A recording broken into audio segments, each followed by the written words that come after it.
Hello everyone, कैसे हो आप सब लोग। आई रियली होप आप सब लोग बहुत अच्छे होंगे। Side curiosity teacher. देखो बच्चों, आज की वीडियो में हम लोग करने वाले हैं आप लोगों की क्लास एस 8 की एसएसटी का chapter number 7 the factors of production. इसका आज हम लोग पार्ट नंबर 2 कवर अप करने वाले हैं। लास्ट वाली वीडियो में हम लोगों ने पार्ट नंबर 1 किया था, तो बच्चों का अब था कि मैम पार्ट नंबर 2 भी हम लोग फटाफट से कंप्लीट कर ले। तो आज हम उसी वीडियो को मैं लेकर आई हूँ आप लोगों के लिए। अगर थोड़ा सा आज वॉइस अगर आप लोगों को लो लग रही हो तो प्लीज आप लोग अपनी वॉइस थोड़ी सी बढ़ा लेना, बिकॉज थोड़ा सा गला ऐसा हो रहा है तो आवाज थोड़ी सी लो आ रही है। ठीक है, बाकी वीडियो में कहीं दिक्कत नहीं आएगी। चैप्टर को हम लोग शुरू करते हैं। अगर आप लोगों ने पार्ट 1 ना देखा हो तो पहले आप लोग जाके उस पार्ट नंबर 1 को देखो, उसके बाद जो हम लोग पार्ट नंबर 2 पे स्विच करते हैं। अच्छा, अभी तक हम लोग पढ़ चुके हैं बच्चा कि आपके फैक्टर्स ऑफ प्रोडक्शन क्या होते हैं। जब भी हम कोई सामान प्रोड्यूस करते हैं तो उसमें हमारे जो जो यहाँ पर इनपुट्स लगते हैं, बेसिक सी भाषा में जो इनपुट हम लगा रहे हैं, जो चीज हम प्रोवाइड कर रहे हैं, लैंड, लेबर, कैपिटल और एंटरप्रेन्योर, ये जो चारों चीजें आपकी, इन्हें हम बोलते हैं इनपुट और इन्हें ही हम बोलते हैं फैक्टर्स ऑफ प्रोडक्शन। क्योंकि अगर हम कोई भी प्रोडक्शन एक्टिविटी कर रहे हैं उसमें हमें इन चार चीजों की जरूरत होती ही होती है। लैंड का मतलब सिर्फ और सिर्फ जमीन नहीं है, बल्कि यहाँ पे आपका वाटर भी होता है, आपका सॉइल भी होता है, आपके मिनरल्स भी होते हैं, आपका सब कुछ यहाँ पे उसका मतलब भी होता है। लेबर का मतलब क्या, हमने देखा था, लेबर में आपको जो है दो प्रकार की एफर्ट जो है एक लेबर को डालने होते हैं किसी भी सामान को प्रोड्यूस करने के लिए। या तो वो उसका फिजिकल एफर्ट होगा या फिर वो मेंटल एफर्ट होगा। अच्छा, अब एक ऐसा पर्सन जिसके पास, जिसको हमने एजुकेशन प्रोवाइड करी हो, जिसके पास कुछ ट्रेनिंग हो, जिसकी बॉडी हेल्दी हो, वो हम बोलते हैं उसको क्या, ह्यूमन कैपिटल। हम लोगों ने ये वाले जो कुछ टर्म्स थे हम लोगों ने वो टर्म्स पढ़ी हुई हैं। क्या क्या चीजें हैं जो ह्यूमन कैपिटल को आगे की तरफ बढ़ाती हैं, क्या चीजें चाहिए होती हैं। अच्छा, फिर अब इस ह्यूमन कैपिटल को लेकर चैलेंजेस क्या क्या थे, उनकी एडुकेशन के आगे क्या चैलेंजेस आते हैं, हमने वो चीजें पढ़ी थी। हमें यहाँ पे demographic dividend which is a very important concept, जहाँ पे हम वर्क फोर्स पॉपुलेशन की बात करते हैं, हमने उसके भी बात करी थी कि हाँ कौन से एज ग्रुप के बीच में ये आते हैं। ये सब हमने यहाँ तक का पढ़ लिया था। आज की वीडियो में हम लोगों को पढ़ना है यहाँ से आपका कैपिटल वाला पार्ट, तो हम लोग अब यहाँ से इसको शुरू करते हैं। मैं लास्ट वीडियो का आप लोगों को छोटा सा एक रिकैप एक दे दिया है। बाकी मैं फिर भी कहूंगी, और ऑब्वियसली मैं ये कहूंगी कि आप लोग पहले जाके पार्ट नंबर 1 को देख कर आओ, उसके बाद जो है आप लोग प्लीज उसके बाद ही पार्ट नंबर 2 पे आना, बिकॉज जब तक आपको उस चैप्टर के बेसिक्स नहीं पता होंगे आप आगे की चीजों को नहीं समझ पाओगे। अच्छा, आप लोगों को लैंड का मतलब पता चल गया, आप लोगों को लेबर का मतलब पता चल गया। उसके बाद देखो थर्ड पॉइंट पे आएंगे हम, कैपिटल। ना यहाँ पे कैपिटल का मतलब हमारे देश की कैपिटल, हर स्टेट की कैपिटल, वो कैपिटल की बात नहीं कर रही हूँ मैं, यहाँ बात कर रही हूँ कैपिटल का मतलब होता है पैसा। पैसा, या मैं कहूँ कोई भी फिजिकल एसेट, कोई भी फिजिकल चीज जो आपकी खुद की है, उसे आप बोलोगे कैपिटल। मान लो फॉर सपोज आपके पास अपना घर है, आपका लैंड है वो, यानी कि आपका हाउस, आपकी प्रॉपर्टी, तो वो आपका असेट है। असेट का मतलब बच्चा देखो, एक वर्ड यहाँ पे लिखा होता है असेट, ड्यूरेबल असेट। असेट्स का मतलब क्या होता है, जो चीज आपकी खुद की है, आपको किसी और को उसके लिए पे नहीं करना, वो आपका खुद का सामान है जो आपके पास है आपकी प्रॉपर्टी के रूप में, उसे हम बोलते हैं बच्चा आपका असेट। अच्छा, यहाँ पे एक वर्ड होता है बच्चा विच इज कॉल्ड लाइबिलिटी। क्या होता है, लाइबिलिटी। लाइबिलिटी का मतलब होता है कि आपके ऊपर वो बर्डन है। अगर मैं बोलूं भाई आपने जो है लोन ले रखा है, और एक तरफ मैं कहूँ आपके पास लैंड है, तो यहाँ पे आपको ये समझना होगा कि जो लैंड है वो आपका असेट है, वो आपका खुद का, उसके ऊपर आपको कोई टेंशन वाली बात नहीं है। लेकिन जो आपने लोन ले रखा है वो आपकी लाइबिलिटी है, क्योंकि वो आपको बर्डन डाल रही है, सिंपल सी भाषा में। अब मैंने बोला कि बिजनेसेस जब भी हम करते हैं, हमने देखा था ऊपर जो टाटा, जो रतन थी जिन्होंने एक आपका था पॉइंट था, कौन सा पॉइंट था वो जो उन्होंने स्टैब्लिश करा था, एक सेकेंड, उन्होंने एक बिजनेस शुरू किया था ना, तो उनके इस बिजनेस में कौन सा पॉइंट था, वो पॉज पॉइंट ना पिज्जा पॉइंट, पॉज पॉइंट था जो उन्होंने हाईवे पे बनाया था, जिसमें हमने कहा था कि हाँ जी वहां पे जो आसपास बहुत अच्छा जो है फ्रेश सामान वो देती थी। 5 साल पहले उन्होंने शुरू किया था, आज के टाइम पे उन्होंने जो है ऑर्गेनाइज करा, उसको पैसे अरेंज करे थे रेंट के लिए, इक्विपमेंट के लिए। अब देखो यहाँ पे इक्विपमेंट क्या है, हर वो चीज जो हमको अपने बिजनेस को चलाने के लिए चाहिए। तो वो जो असेट्स है ना हमारे, हम कोई मशीन खरीद रहे हैं, हम यहाँ पे कुछ भी खरीद रहे हैं, दैट इज कॉल्ड आपका बच्चा असेट, दैट इज कॉल्ड आपका कैपिटल। तो वही कह रही हूँ मैं, कैपिटल का मतलब क्या होता है, businesses also require capital, businesses को भी कैपिटल चाहिए होता है, पैसा चाहिए होता है। अब देखो कैपिटल में मैंने क्या बोला, एक तो आपके मॉनेटरी रिसोर्सेज भी आ गए, कि पैसा भी आ गया, आपका मनी भी आ गया, और साथ साथ ड्यूरेबल असेट्स भी आ गए। भाई लैंड और लेबर आपके पास है, लेकिन अगर हम किसी भी काम को कर रहे हैं, बिजनेस शुरू कर रहे हैं, तो हमको उसमें कोई ना कोई मशीन चाहिए होती है। आप कोई भी काम उठा लो, आप चाहे बुक्स का काम कर रहे हो, आप कोई भी चीज अगर प्रोड्यूस कर रहे हो, तो सिंपल सी भाषा में आपको उसके लिए कोई ना कोई मशीन चाहिए, किसी प्रकार की मशीन। वही मशीन किसका पार्ट है, आपका कैपिटल का पार्ट है। समझे, किसका पार्ट है बच्चा, कैपिटल का पार्ट है। उसमें आपको टूल्स चाहिए, आपको उसमें इक्विपमेंट्स चाहिए छोटे मोटे, आपको व्हीकल्स चाहिए सामान को फॉर सपोज ट्रांसपोर्ट कराने के लिए, आपको वेंडिंग कार्ड चाहिए जगह-जगह। फॉर सपोज एक ऐसा बिजनेस है जहाँ पे वो हर 4-5 गली के बाद पानी के वेंडिंग कार्ड्स लगाते हैं, तो वो एक हो गया। कंप्यूटर्स आप लगाओगे, आपको कंप्यूटर की शॉप खोलनी है, तो कुछ भी आपको करना है तो सिंपल से भाषा में आपको चाहिए होगा। आप बिल्डिंग खरीदोगे, कुछ भी आप खरीदोगे तो आपको उसके लिए कैपिटल चाहिए होगा ना। ये कैपिटल जो है मैंने बताया कि आपका पैसे के रूप में भी हो सकता है और असेट्स के रूप में भी हो सकता है, चाहे मशीन हो, टूल्स हो, इक्विपमेंट्स हो, कुछ भी हो। तो अपने डेली डेली के ऑपरेशंस के लिए आपको चाहिए होगा।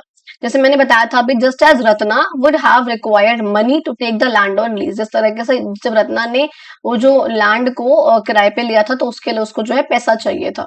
फिर उसके बाद उन्होंने जो है फर्नीचर भी खरीदा। Furniture is also a thing, equipment, एक चीज, एक ऐसा असेट है बेसिकली आपके पास। ठीक है, आपके घर में फर्नीचर है ना, तो वो भी आपका असेट है। आपके घर में आपका बेड है, वो भी क्या है, असेट है।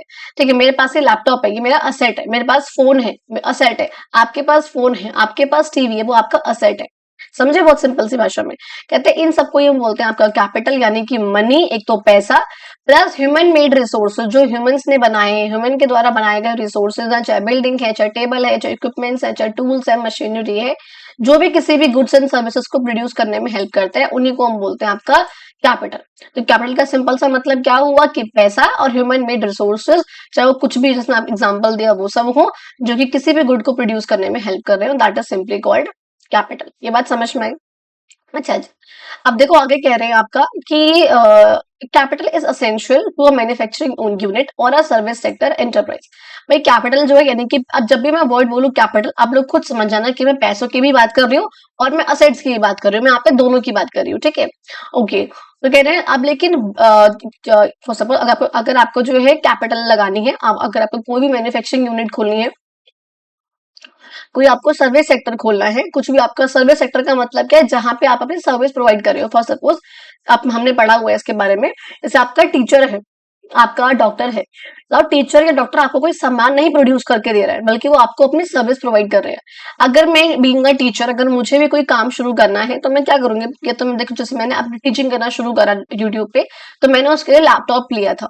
तो लैपटॉप मेरे पास था, तो मैंने ये लैपटॉप मेरा काम आया उस चीज में, यानी कि ये वो यूनिट है जो मुझे यहाँ पर मुझे चाहिए थी, ये वो कैपिटल है जो मुझे अपनी बिजनेस को शुरू करने के लिए चाहिए था। सिंपल सी भाषा में, मेरे पास रिंग लाइट आई, मैंने रिंग लाइट खरीदी, तो ये क्या है, कैपिटल, ये मेरे पास असेट है मेरा। आप लोग पढ़ रहे हो, आप लोग स्कूल जाते हो तो आपको पता है स्कूल भी एक क्या है, एक सर्विस प्रोवाइड करने वाला एक सेक्टर है, बेसिक सी भाषा में। वहां पर भी क्या लगा हुआ है, टेबल है, चेयर है, फैन है, एसी है, कई स्कूल्स में सब कुछ है, ये सब क्या है, कैपिटल है। ठीक है, कहते हैं लेकिन आखिर बिजनेसेस को एक कैपिटल मिलती कहाँ से? बिजनेसेस को कैपिटल, जो बड़े बड़े बिजनेस है उनको कैपिटल कहाँ से मिलती है? भाई मेरी तरह 5,000 10,000 रुपए तो खर्च नहीं करते ना, वो तो लाखों में खर्च करते हैं, तो उनके पास पैसे कहाँ से आते हैं? कहते हैं या तो वो उनको मिलती है उनकी पर्सनल सेविंग से, भाई फैमिली से, फ्रेंड से, इन सबसे किसी थोड़ा बहुत उनको जो है पैसा मिल गया, यही जो है उनका फर्स्ट सोर्स होता है फंड्स का, कि पहला जो है सोर्स है उनका जहां से उनको पैसे मिल जाते हैं।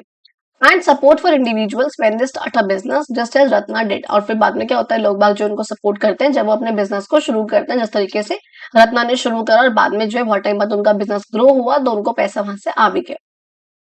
कहते हैं however the funds were insufficient for Ratna to start a business, so she took loan from the bank. कहते हैं रत्ना के लिए भी क्या हुआ था कि जो उनके पास पैसे उनको मिले थोड़े बहुत, वो जो पैसे थे वो काफी कम थे एक बिजनेस को शुरू करने के लिए। उन्होंने क्या किया था, उन्होंने बैंक से लोन लिया था, टुक लोन फ्रॉम द बैंक। यानी कि अगर हमारे पास ऐसा लगता है हमें कि बिजनेस शुरू करने के लिए पैसा जो है कम है, तो हम बिजनेस के लिए हम लोन भी उठा सकते हैं बैंक से, टू मीट द शॉर्टफॉल, यानी कि अगर जो भी कमी हो रही है पैसे की, उस कमी को पूरा करने के लिए। अब देखो, आप फॉर सपोज आपने बैंक से 1 साल के लिए 1 लाख रुपए, कितने लिए आपने बच्चा, आपने लिए 1 लाख रुपए। अब इस 1 लाख रुपए जो आपने बैंक से लिए लोन के रूप में, तो आप इस पे हर महीने, या तो वो आपका हर महीने तो नहीं होता वैसे, या तो आपका ईयरली या क्वार्टरली या हाफ ईयरली, जैसे आपका इंटरेस्ट रहेगा, तो आप जो है फॉर सपोज यहाँ बोला था कि आपको कम से कम 7% का इंटरेस्ट जो है आपको हर महीने, या मैं कहूंगी हर साल आपको जो है पे करना है। साल लेके चलते हैं, बहुत एक्स्ट्रा नहीं बढ़ाते हैं इसको। अगर मैं यहाँ पे कहूँ कि आपको 7% का इंटरेस्ट जो है वो हर साल आपको पे करना है, तो कितना आपको पे करना होगा, यानी कि आपको 1 लाख को पे करना ही जो करना है, वो तो आपका अमाउंट मेन है लोन का, लेकिन ये आपको इंटरेस्ट पे करना होगा, क्योंकि बैंक ने आपको जो है आपकी जरूरत के टाइम पे पैसे दिए, तो आप बैंक को कुछ एक्स्ट्रा दोगे, उसे सिंपल सी भाषा में हम बोलते हैं इंटरेस्ट। तो सपोज आज मैं हूं, अगर बैंक से मैं कहूँ भाई मेरे पास इस टाइम पैसे की जरूरत है, मुझे कुछ काम है, मुझे कुछ लेना है, तो बैंक चलेगा हाँ ठीक है मेरे से पैसा ले लो, लेकिन भैया मैं तुमसे इंटरेस्ट लूंगा, ब्याज देनी होगी तुमको। क्योंकि मैं तुमको पैसे दे रहा हूँ तुम्हारी जरूरत के टाइम पे। तो इसके लिए मुझे बैंक देगा 7% के, 8% के, 10% के इंटरेस्ट पे। अब यहाँ पे देखो मुझे यहाँ पे कितना पे करना होगा, 7,000 रुपए मुझे जो है बैंक को एक्स्ट्रा पे करने पड़ेंगे हर साल के, जब तक मैं उसको ये 1 लाख रुपए नहीं लौटा दूंगी। समझ में आ रही है ये वाली चीज? तो ये वाली चीज है हम बोलते हैं इंटरेस्ट। तो कहते हैं कि लोन के साथ साथ जो है रत्ना को यहाँ पे इंटरेस्ट भी पे करना पड़ा था, वो पे करा था उन्होंने। सिमिलरली जो बड़ी बड़ी कंपनीज होती है जिनको बहुत ज्यादा पैसा चाहिए होता है अपने बिजनेस को एक्सपांड करने के लिए, वो जो है पैसा उठाती है जनरल पब्लिक से थ्रू द स्टॉक मार्केट के थ्रू। अब आप लोगों को बहुत से बच्चों को ये चीजें पता होंगी और बहुत से बच्चों को नहीं पता होगा। There is a term called stock market. इसका मतलब क्या होता है, जहां पे जो कंपनीज होती है वो अपने शेयर्स निकालती है जिससे पब्लिक से जो है उनको पैसा मिल सके। उन्होंने शेयर निकाले अपने 10 शेयर का एक लॉट होता है बेसिकली, जिसमें तरीके से होते हैं डिपेंडिंग ऑन द कंपनी। कम से कम आपको एक लॉट तो खरीदना होता है।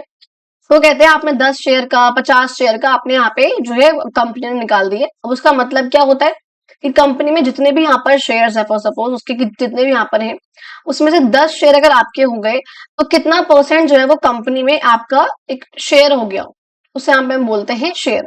तो वही यहाँ पर होते हैं आपके शेयर होल्डर्स होते हैं जिनके पास कुछ कंपनी का शेयर होता है बेसिक सी भाषा में। तो कंपनी क्या करती है भैया, अपने शेयर्स को सेल करती है, लोग बाग उसे खरीदते हैं और कंपनी में एक शेयर होल्डर के रूप में वो लोग पार्टिसिपेट करते हैं। और कहते हैं हायर ग्रेड्स में तुम जो इसके बारे में ज्यादा अच्छे से पढ़ोगे, अभी तुम लोग को यहाँ पे डिटेल में नहीं पढ़ना है। अभी तुमको सिर्फ ये पढ़ना है स्टॉक मार्केट जो एक स्पेशल टाइप की मार्केट होती है जहाँ पे शेयर्स को खरीदा और बेचा जाता है। जो बड़ी बड़ी कंपनीज होती हैं वो पैसे जो है पब्लिक को ऑफर करती हैं, उनको अपने प्रॉफिट का शेयर ऑफर करके। अच्छा, जिसे हम बोलते हैं डिविडेंड भी बोलते हैं, जिसको हम फॉर एग्जांपल के लिए अभी आगे एक वर्ड आएगा वो बताऊंगी मैं। कहते हैं कि जो बड़े बड़े बिजनेसेस हैं वो पैसे उठा सकते हैं या फाइनेंशियल कैपिटल उठा सकते हैं ऐसे मार्केट्स के थ्रू, अपने शेयर वो सेल करेंगे और आपने जो है शेयर को खरीदा यहाँ पर और आपने जो है पैसे दिए कंपनी को। बहुत सिंपल सी बात, अगर मैं कहूँ मेरी कंपनी है, मैं अपने जो है शेयर्स बेच रही हूँ कि मेरे 10% शेयर है, जिसको ले सकता है। अब इससे क्या हो रहा है, वो इंसान बस मेरी कंपनी में आ जाएगा, मेरा लॉस ही होगा, लेकिन मुझे जो उससे पैसे मिल जाएंगे। मैंने अपने मनचाहे रेट पे अपनी कंपनी की वर्थ जान के मैंने जो है शेयर्स अपने उठा दी। अब ये क्या टर्म चलता है, कैसे क्या चलता है, वो आगे हम लोग समझ लेंगे, उसकी टेंशन आप लोगों को नहीं लेनी है। आगे आएगा आपके आगे सिलेबस में। कहते हैं इंटरप्रेन्योरशिप की बात करते हैं। अब आपका आएगा बच्चा देखो फोर्थ फैक्टर ऑफ प्रोडक्शन के, चौथा फैक्टर कौन सा आपके प्रोडक्शन का, एंड वो आपका इंटरप्रेन्योर। इंटरप्रेन्योर का सिंपल सा मतलब होता है कोई भी एक ऐसा पर्सन जिसके दिमाग में कोई एक, उसने देखा भाई यहाँ पे ना ये प्रॉब्लम है, प्लीज इस बात जरा समझना एक बार। उसने देखा मेरी एरिया में ना ये प्रॉब्लम चल रही है भाई, यहाँ पे देश में दिक्कत रहती है। अच्छा ठीक है, तो उसने पहला काम क्या करा, उसने किसी प्रॉब्लम को आइडेंटिफाई करा। भाई देखो बिजनेस में और इंटरप्रेन्योर में, बिजनेसमैन या इंटरप्रेन्योर में एक डिफरेंस क्या होता है। बिजनेस इज नथिंग जस्ट कि आपने अपने प्रॉफिट के लिए आपने कोई काम यहाँ पे करा है। आपको पता है ये काम बहुत से लोग करते हैं, आपने भी काम करना शुरू कर दिया, आपने अपने प्रॉफिट के लिए मेन ये काम करा है, इसे सिंपली कॉल्ड बिजनेस। लेकिन इंटरप्रेन्योर का मतलब क्या होता है कि आपने देखा ये काम अभी कोई नहीं कर रहा है, ठीक है जी, आपने देखा ये प्रॉब्लम है लेकिन सोसाइटी में, अब इस प्रॉब्लम को सॉल्व करने के लिए आपके पास एक बहुत इनोवेटिव सा आइडिया आया। मुझे ना इसे फॉर एग्जांपल के लिए याद सोचो एक बार जरा, मुझे लग रहा है कि मेरी एरिया में ना कूड़ा वगैरह बहुत ज्यादा होता है, ठीक है। अब ये प्रॉब्लम है यहाँ की, सरकार जो है इस पे काम ऐसा नहीं कर रही है। मैंने देखा कि हाँ जी यहाँ पे कूड़ा बहुत ज्यादा हो रहा है। मैंने एक ऐसा छोटा सा ब्रांड मैंने यहाँ पे स्टैब्लिश करा, मैंने छोटा सा एक काम करना पहले शुरू करा खुद से, क्योंकि देखो ब्रांड एकदम से नहीं बनता है, ब्रांड को बनने में took years to build a brand, ठीक है। पहले मैंने खुद से काम करना शुरू करा, फिर मैंने अपनी एक टीम बनाई छोटी सी, फिर उसने मेरे साथ काम करा। और हम लोग क्या करते हैं बेसिकली, हम लोग गली गली जाकर हमने स्टाफ हायर कर रखा होता है, हम जो यहाँ पे सफाई कराते हैं उस एरियाज की। अब क्या हो रहा है, अब मेरे ब्रांड का, या फॉर सपोज एक एग्जांपल देती हूँ, एक मुझे अब नाम, हाँ, स्क्रैप अंकल। एक scrap uncle is an initiative, like एक इंस्टाग्राम पेज से मैंने वो चीज देखी थी, बहुत अच्छा लगा था वो, कि हम लोग जो घर में कूड़ा होता है या क्लास का जो प्लास्टिक का वेस्ट होता है, कुछ भी चीज जो हम लोग उसको फेंक देते हैं, उसके लिए उन्होंने क्या करा, एक इनिशिएटिव माइंड में उनका आया कि भाई ऐसा करते हैं हम, एक बहुत इनोवेटिव आइडिया। उन्होंने सोचा कि हम लोग क्या करेंगे, हम लोग जगह जगह घर घर जाके उनसे जो भी उनका कूड़ा होगा बेसिकली, खासकर प्लास्टिक का वेस्ट जो वो लोग फेंक देते हैं कूड़े में, और वो डिग्रेड नहीं होता है, वो मिट्टी में नहीं घुलता है और वो खराब करता है एनवायरमेंट। हम लोग जो उसको कलेक्ट करेंगे, हम लोग अपने यहाँ उसको रिसाइकल करेंगे एंड देन हम उसका यूज कराएंगे अच्छे तरीके से। ये क्या, दिस इज कॉल्ड इंटरप्रेन्योर। अब वो जो पर्सन है वो क्या है, इंटरप्रेन्योर है, क्योंकि वो उसने एक इनोवेटिव आइडिया लेकर आया। ये काम कोई और नहीं कर रहा था, कर भी रहा हो तो वो अलग एरिया में कर रहा था। उसने सोचा कि भाई मेरी एरिया में ये प्रॉब्लम है, इस प्रॉब्लम को सॉल्व करने के लिए मुझे क्या करना चाहिए, एक इनोवेटिव आइडिया उसके माइंड में आया। एंड दैट्स हाउ उसने वेलफेयर करते हुए अपने प्रॉफिट अर्न करा। बट मेन काम क्या, उसका वेलफेयर भी उसका वर्क यहाँ पर हुआ। दिस इज कॉल्ड आपका एंटरप्रेन्योर।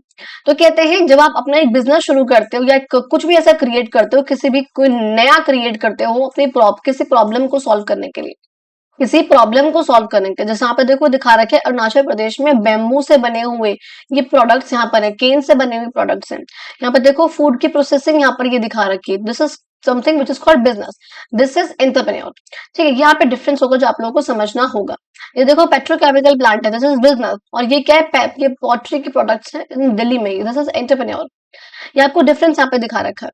कहते हैं एंटरप्रेन्योर एक ऐसा पर्सन होता है जो कि एक आइडिया के साथ आता है, एक आइडिया उसके माइंड में आया, उसने रिस्क लिया, भाई देखो कुछ नहीं पता है, बहुत इनोवेटिव आइडिया है, कोई नई चीज है, क्या पता कोई सामान दे ना दे, क्या पता मैं रिसाइकल कर पाऊं ना कर पाऊं, क्या पता कितना चल पाए, क्या पता मेरा फायदा इसमें हो भी या ना हो, या मैं लास्ट में चला जाऊं। तो यहाँ पे कुछ भी चीजें हो सकती हैं। रिस्क लेता है यहाँ पे, gathers other factors of production. अब ऑब्वियस सी बात है, सिर्फ इस आइडिया से कुछ नहीं होगा, उसको क्या करना होगा, आप उसको लैंड चाहिए होगी मशीनरी लगाने के लिए, जैसे मैंने एग्जांपल दिया आपको स्क्रैप अंकल का, तो मुझे काम करते हैं जना, यहाँ पे मैं कोई कोई वो नहीं कर रही हूँ, जिसमें माइंड में आइडिया आया, कुछ एक पर्सन आए, वो ब्रांड आया दिमाग में मेरे, तो मैंने उनका नाम यहाँ पे ले दिया, ऐसा कुछ मत समझना कि हाँ मैंने उनको प्रमोट करा है, ऐसा कुछ भी नहीं है। ठीक है।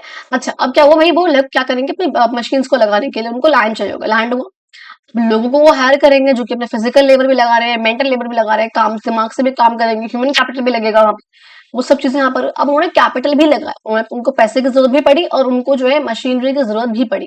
ये सब उन्होंने जो है सारे के जो फैक्टर्स ऑफ प्रोडक्शन थे उन्होंने उसको जो है गैदर करा, उनको जो है कलेक्ट कलेक्ट करा, और खूब हार्ड काम करा, खूब मेहनत करी उन्होंने अपना स्टार्टअप आइडिया को सक्सेसफुल करने के लिए। और स्टार्टअप क्या होता है, सिंपल से भाषा में, एक ऐसा इंटरप्रेन्योरियल वेंचर है, बेसिकली एक ऐसा छोटा सा वेंचर है जिसमें लिमिटेड रिसोर्सेज होते हैं, लेकिन उसका एम होता है बहुत जल्दी से ग्रोथ करना, एक्सपेंशन करना, टेक्नोलॉजी का फायदा उठाते हुए, टेक्नोलॉजी का यूज करते हुए, उसका कहीं ना कहीं इस्तेमाल करते हुए। अच्छा, अब जैसे मैंने आपको बताया कि इंटरप्रेन्योर का जो विजन होता है, जो उसका नजरिया होता है दूर का, फॉर सॉल्विंग अ प्रॉब्लम, एक प्रॉब्लम को सॉल्व करने के लिए, helps bring innovative products and services. उससे क्या होता है, इनोवेटिव जो नए नए जो प्रोडक्ट्स होते हैं, सर्विसेज होते हैं, वो जो है हमारे सामने आती हैं, उस प्रॉब्लम को सॉल्व करते हुए मार्केट के अंदर आते हैं, जो कि किसी न किसी तरीके से सोसाइटी का या नेशन का जो है वो फायदा करती है। एट द सेम टाइम वो जो है जॉब अपॉर्चुनिटीज भी क्रिएट करते हो। अब सिंपल सी बात है, जैसे मैंने बताया था, जहाँ पे अलग अलग लोगों को जब हायर करेंगे तो यहाँ पे क्या होगा, उससे एम्प्लॉयमेंट क्रिएट होगा, उससे जॉब की अपॉर्चुनिटीज क्रिएट होंगी, लोगों का जो रहन सहन है वो सुधरेगा, वो सपोर्ट होगा वो चीज को, और इन रिटर्न वो एक सेटिस्फेक्शन जो है हमको देके जाते हैं, अपने अपने अपने ड्रीम्स को रियलिटी में बदलते हैं और लोगों की सेवा भी करते हैं, लोगों को सर्व करते हैं। अब ये बात समझ में आई। तो कहते हैं यहाँ पे इंटरप्रेन्योर एक ऐसा पर्सन होता है जो, पहली बात मैंने बोला, आइडेंटिफाई करता है एक प्रॉब्लम को और फिर उस पर जो है काम करता है कि किस तरीके से वो एक इनोवेटिव सॉल्यूशन के साथ उस चीज को सॉल्व कर सकता है। दूसरी बात वो क्या करेगा, फिर वो रिस्क लेगा, और वैसी बात है, अपना मनी, अपना पैसा, अपना टाइम, अपना रिसोर्सेस सब लगा के वो जो है उस पर रिस्क लेके उस काम को शुरू करता है।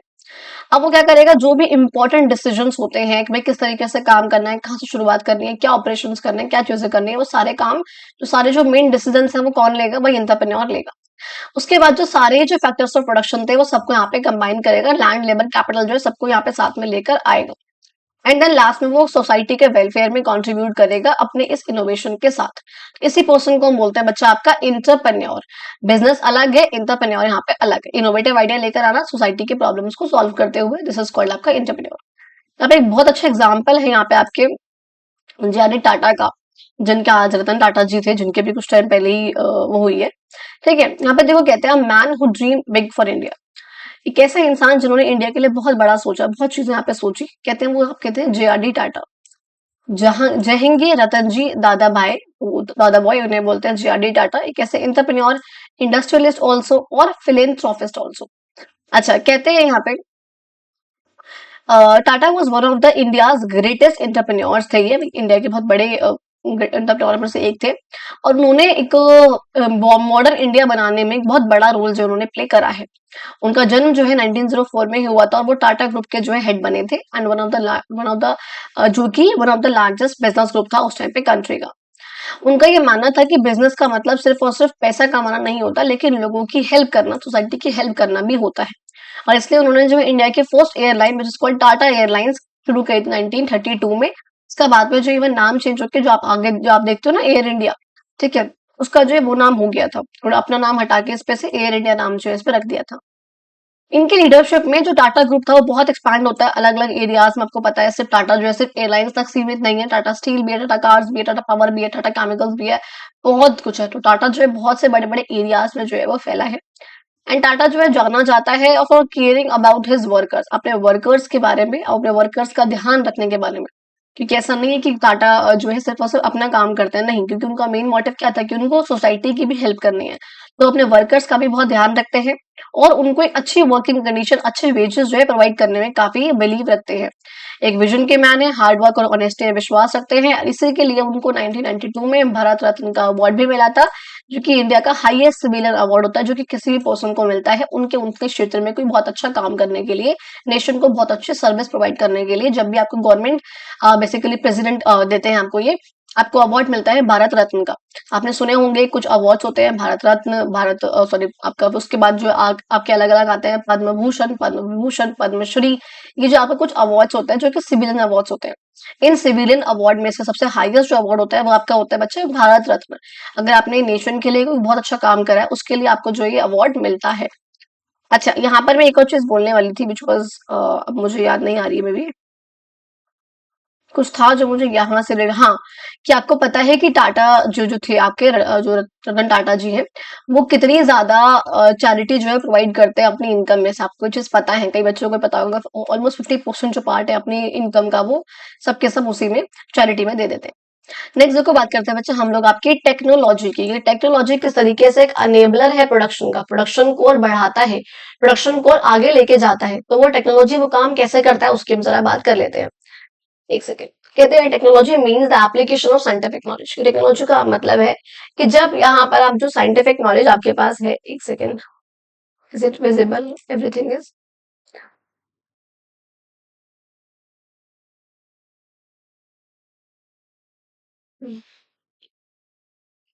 ठीक है, चलो, ओके। कहते हैं technology means the application of scientific knowledge, कि जो आपकी बेसिक से भाषा में जो जो आपके पास नॉलेज है, जब आप इसको अप्लाई करते हो, दिस इज सिंपली कॉल्ड आपका टेक्नोलॉजी। एग्जांपल के लिए फॉर सपोज अब देखो आपका अलग अलग चीजें इसके अंदर आती है। देखो ये लैपटॉप है आपके पास, आप फोन से आप यूज कर रहे हो, आप मुझे इतना दूर से देख के बैठ रहे हो। कई बच्चे दिल्ली से देखते हैं, कई बच्चे गुजरात के देखते हैं, बहुत से अलग अलग स्टेट्स के, यूपी के बहुत से बच्चे यहाँ पे इस वीडियोस को देखते हैं। नॉट यूपी, बेसिकली दिल्ली के होते हैं, बिकॉज सीबीएसई जो आपका दिल्ली में ही है, लेकिन कुछ बच्चे गुजरात वगैरह के भी होते हैं। तो यहाँ तो ये बच्चे आप देख रहे हैं मुझे, तो बहुत दूर से देख रहे हैं, तो कैसे देख पा रहे हो आप लोग मुझे? आप लोग मेरे को देख रहे हो इस टेक्नोलॉजी की वजह से। मैंने यहाँ पर लैपटॉप रखा हुआ है, फोन कनेक्ट करा हुआ है, मैं यहाँ पे स्क्रीन लगा रखी है अपनी, ये सब किसका यूज है? ये सब टेक्नोलॉजी का यूज है। आप यहाँ से बैठ के अमेरिका अमेरिका के, यूके के किसी इंसान से बात करते हो, रिलेटिव से बात कर रहे हो, तो वो क्या है? वो टेक्नोलॉजी है। ठीक है। कहते एग्जाम्पल के लिए जो एक कैमरा होता है वो लाइट को कन्वर्ट करता है इलेक्ट्रिकल सिग्नल्स में, ताकि एक इमेज वहां से निकल कर आ सके। ये सब चीजें यहाँ पे क्या है? ये सब this is all is called technology बच्चा। Any production related activity uses some form of technology. भाई जब हम कोई भी चीज प्रोड्यूस कर रहे हैं, तो कोई भी प्रोडक्शन से रिलेटेड कोई भी एक्टिविटी, कोई भी यहाँ पर काम हो रहा है जिसमें हम कुछ प्रोडक्शन कर रहे हैं, कुछ चीज प्रोड्यूस कर रहे हैं, वो किसी ना किसी तरीके से, किसी ना किसी फॉर्म में टेक्नोलॉजी का यहाँ पर यूज करती ही करती है। कहते हैं सम अर्ली फॉर्म्स यहाँ पर जो है टेक्नोलॉजी की that have existed since ancient times are still in use today. अब वो आज के टाइम पर भी जो है क्या है? वो आज के टाइम पर भी यूज में है। कहते हैं today newer and advance technological developments. आज के टाइम पे क्या है? जो बहुत नई नई और बहुत एडवांस टेक्नोलॉजी में हमारी डेवलपमेंट्स होती जा रही है, बहुत सारे अलग अलग एरियाज में अप्लाई भी हो रही है। हम लोगों ने देखा है कि किस तरीके से आज के टाइम पे जो बहुत एडवांस टेक्नोलॉजी है, इससे हमारी लाइफ जो है बहुत ईजी हो चुकी है। आप लोगों को पता है यूपीआई, आप बच्चे यूज नहीं करते होंगे, लेकिन घर में आपकी मम्मी, पापा, बहन, भाई, कोई ना कोई जरूर यूज करता होगा UPI, which is called unified payment interface. एक क्लिक में हमने कहाँ से कहाँ पेमेंट भेज देते हैं हम लोग। ठीक है। आराम से क्लिक करा, बैंक का कुछ डिटेल नहीं डाली, कुछ नहीं डाला, बस क्लिक करा, क्यूआर कोड स्कैन करा एंड पिन डाला एंड दैट्स ऑल, पेमेंट पहुंच गई। कितनी पेमेंट करनी है आपको? कहते हैं फार्मर्स जो है एडवांस उनको वेदर अपडेट्स के बारे में पता चल जाता है कि भाई क्या होने वाला है, मौसम कैसा होने वाला है, क्या चीजें होने वाली है। जीपीएस के थ्रू पता चलता है हमको कि हमें कौन से रास्ते से जाना चाहिए, किस रास्ते से जाएं जो हमको बहुत छोटा रास्ता हो वो, और जाम कम मिले हमको वहां पे। ये चीज हमको पता है कैसे चल रही है। This is all is called technology. किस तरीके से हमने ड्रोन्स का देखो यहाँ पे इस्तेमाल करते हैं हम लोग क्रॉप की हेल्थ को देखने के लिए। हम ड्रोन से इवन यहाँ पे सर्वे भी करते हैं फील्ड को। हम ड्रोन से देखो यहाँ पे हमने फर्टिलाइजर्स भी स्प्रे करवा रखे हैं यहाँ पे क्रॉप की हेल्थ को इम्प्रूव करने के लिए। रोबोट्स यहाँ पे किस तरीके से सर्जिकल प्रोसेस में हेल्प कर रहे हैं वो यहाँ पे आप देखो। तो this is all what is called technology. तो कैसे हो रहा है ये सब चीजें, कितना ज्यादा फैसिनेटिंग लगता है देखने में कि हाँ हमारा इंडिया भी जो है काफी आगे बढ़ चुका है टेक्नोलॉजी के उसमें मामले में, ठीक है। कहते हैं have you noticed how old technology gets replaced by a new. क्या आपने ये देखा है किस तरीके से जो पुरानी टेक्नोलॉजी है वो नई वाले से रिप्लेस हो गई है। हालांकि ऐसी बहुत सी चीजें अभी भी जो हम पुराने टाइम की आज भी यूज करते हैं, दिखाऊंगी अभी वो मैं। और ये प्रोसेस जो है काफी इस प्रोसेस ने कि भाई जो ओल्ड वाली है वो रिप्लेस हो गई है और न्यू वाली उसकी जगह पर आ गई है। यानी कि इस चीज से क्या हुआ है, जो लोग हैं यहाँ पर उन लोगों के लिए काफी चीजें आसान हुई है, बिजनेस यहाँ पे जो है काफी इंप्रूव हुए हैं, आराम से चीजें जो है होने लगी है, काम यहाँ पे बहुत जल्दी होने लगे हैं। एग्जाम्पल के लिए अगर देखो पहले के टाइम पे क्या था, पोस्ट से कबूतर के थ्रू पोस्टमैन के थ्रू जो है लेटर्स भेजते थे ना, कबूतर जा जा जा चिट्ठी दे आ एक्सेट्रा एक्सेट्रा जो भी होता था वो। अब क्या है, एक व्हाट्सएप करा, एक इंस्टाग्राम करा, स्नैप तक भेज दिया। हम पल पल पे क्या कर रहे हैं, उस तो स्नैपचैट चल रहा है, इंस्टाग्राम चल रहा है, तो बहुत चीजें यहाँ पर चल रही है, मेल्स चल रहे हैं, कम्युनिकेट बहुत आराम से हम कर पाते हैं, कोई कोर्स नहीं लगती है उसमें, रिचार्ज करा है एक बार दैट्स ऑल, महीने का रिचार्ज, साल भर का रिचार्ज। कहते हैं हाउएवर जो ऐसे भी कुछ चीजें हैं यहाँ पर जो कोई टेक्नोलॉजिकल प्रोसेसेस हैं कि वो जो है रिप्लेस नहीं करे गए। एग्जाम्पल आप देखो कि यहाँ पे पुलिस, ये आपको दिख रहा है यहाँ पे गिरे पुलिस। पुलिस बेसिकली क्या होता है आपको देखा है, जब भी हम कुएं से, मैं एक पिक्चर दिखाती हूँ आप लोगों को, मैंने वो पिक्चर इसलिए क्योंकि यहाँ पे नेट नहीं चलता इसलिए मैंने पहली वो पिक्चर यहाँ पे डाउनलोड कर रखी थी आप लोगों के लिए। ये देखो, ये आपको दिख रहा है, ये जो एक सेकंड कहाँ गया, ये दिख रहा है, ये गोल गोल सा, दिस इज कॉल्ड पुले। और ये देखो आज भी है, हम देखते हैं बहुत जगहों पे। अब देखो यहाँ पे आपको बोर्ड दिखा रखी है यहाँ पर, भैया देखो यहाँ पे बोर्ड्स है, यहाँ पर भी लगे हुए हैं ये पुले। ये क्या हो रहा है, ये आज के टाइम पर भी है और हम इनका आज भी इस्तेमाल कर रहे हैं। पहले के टाइम पर भी हम इनका इस्तेमाल करते थे कुएं से पानी लेने के लिए, कुछ भी चीज निकालने के लिए, तो ये होता है पुले। एक आपको होता है ये व्हील बैरो, ये तो हमने देखा है कंस्ट्रक्शन साइट पे, ये आज से यूज नहीं हो रहा है, बहुत सालों से यूज हो रहा है और ये आज भी यहाँ पर ईंटों वगैरह को रखने के लिए, कई चीजों के लिए यहाँ पर आज भी इसका यूज होता है। तो यहाँ पर कह रहे हैं किस तरीके से यहाँ पर पुरानी चीज भी आज के टाइम पर है, कुछ चीजें ऐसी हैं जो रिप्लेस हो गई है, कुछ चीजें ऐसी हैं जो रिप्लेस नहीं हुई है। अब देखो हम देखते हैं किस तरीके से जो टेक्नोलॉजी है वो स्टूडेंट्स को यहाँ पर हेल्प कर रही है, नए नए स्किल्स लेने के लिए, नई चीजें सीखने के लिए, नई जॉब्स ढूंढने के लिए, अलग अलग चीजों के लिए। कहते हैं technology paving the way for assessing knowledge, knowledge तक पहुंचने का रास्ता दिखाना, स्किल्स का रास्ता दिखाना और जॉब की अपॉर्चुनिटीज प्रोवाइड करना। ये काम टेक्नोलॉजी कैसे कर रही है आज के टाइम पे, वो चीज शायद आपको इस पैराग्राफ को बिना पढ़े भी आप लोगों को पता है ये चीज, किस तरीके से आज का टाइम पे टेक्नोलॉजी जो है वो आपकी नॉलेज को बहुत बढ़ा रही है, नॉलेज को दूर दूर तक पहुंचा रही है। आप लोग मुझे कहाँ से देख रहे हो, जिसमें मैंने बताया था आपको, आप कितनी ऐसी वीडियोस देखते हो जो शायद अमेरिका में बनी होती है, आप लोग उसको देखते हो। आप कुछ ऐसे कोर्सेज करते हो, आप जब बड़े हो जाओगे तो आप कुछ ऐसे कोर्सेज करोगे जो अमेरिका के, यहाँ के कोर्सेज भी नहीं है। आप जो कोर्स अमेरिका जाके नहीं कर सकते हो लेकिन वहां का ऑनलाइन कोर्स अवेलेबल है, आप वहां से उसे कर सकते हो। तो ये आपको क्या हो रहा है, आप नई स्किल्स यहाँ पर सीखोगे उस टाइम पे, अभी आप नॉलेज ले रहे हो, आप उस टाइम पर स्किल सीखोगे, बाद में आपको जब जॉब चाहिए होगी आप अलग अलग जगहों पे अप्लाई करोगे, आप लिंक्डइन पे अप्लाई करोगे, उसमें आपको कोई यूएसए कंपनी हायर करेगी, कोई यूके कंपनी हायर करेगी, कोई इंडिया की बहुत बड़ी कंपनी हायर करेगी। तो सब क्या हो रहा है, आपको यहाँ पे टेक्नोलॉजी तो हेल्प कर रही है ना, जॉब को ढूंढने में, अपॉर्चुनिटीज के लिए, स्किल्स के लिए, एजुकेशन के लिए, वो यहाँ पर बात कर रहे हैं। कहते हैं a variety of online courses, बहुत सारे जो ऑनलाइन कोर्सेज जो अवेलेबल है स्टूडेंट्स के लिए, इवन गवर्नमेंट प्लेटफॉर्म्स पर भी। आप देखते हो स्वयं का पोर्टल है आपका एक, which is called study webs of active learning for young aspiring minds, की जो छोटे बच्चे हैं उनके लिए यहाँ पर वो एक्टिवली लर्न कर सके, चीजों को बहुत जल्दी जल्दी जो है अच्छे से बहुत सीख सके, उसके लिए हमने एक नेटवर्क यहाँ बनाया हुआ है, वेब बनाया हुआ है, एक डाटा यहाँ पर प्रोवाइड करा हुआ है।